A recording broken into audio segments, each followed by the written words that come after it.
Alors, la différence entre le swing golf et le golf, c'est essentiellement le matériel.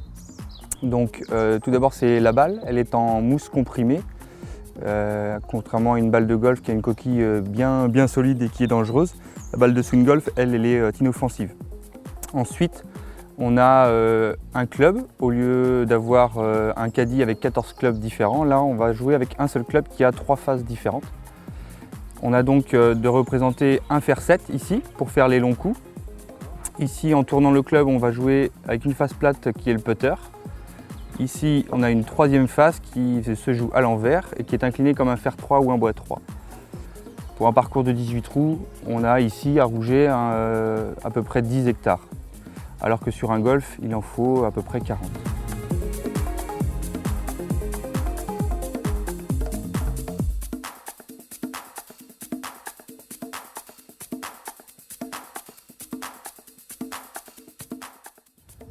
Le parcours de swing golf en lui-même, il est beaucoup moins entretenu qu'un terrain de golf.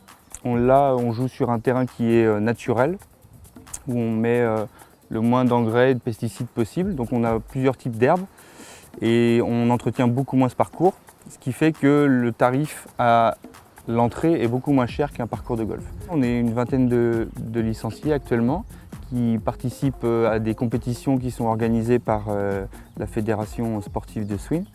Donc le site du swing golf de Rouget là, est inscrit auprès de cette fédération et on reçoit de nombreuses compétitions durant toute l'année. Et on va également se déplacer sur d'autres swing golf en Pays de Loire ou en Ligue du Centre toute l'année. Pendant les journées de compétition, on se retrouve, on fait un parcours le matin, on prend un petit déjeuner, un petit café d'accueil en arrivant. Le midi, il y a généralement un repas qui est organisé par le club qui reçoit.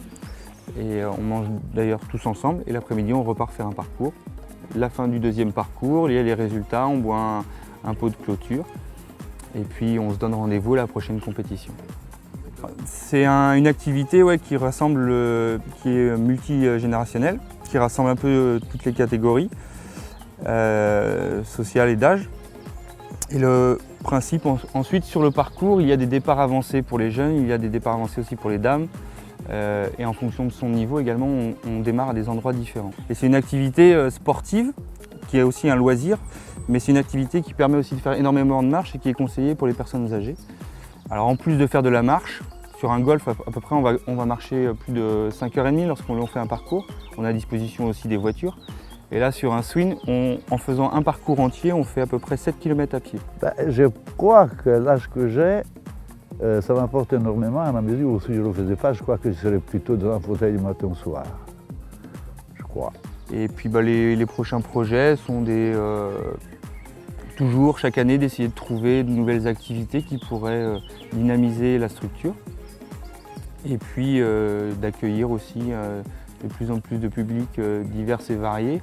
Avec le service de restauration qu'on a mis en place, on a la capacité d'accueillir des groupes pour pouvoir passer une journée dans un cadre assez sympathique. L'esprit swing, c'est en même temps que la simplicité du matériel, c'est aussi la simplicité pendant les compétitions.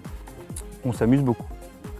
Ah, c'est super, c'est très convivial, c'est amical, c'est formidable.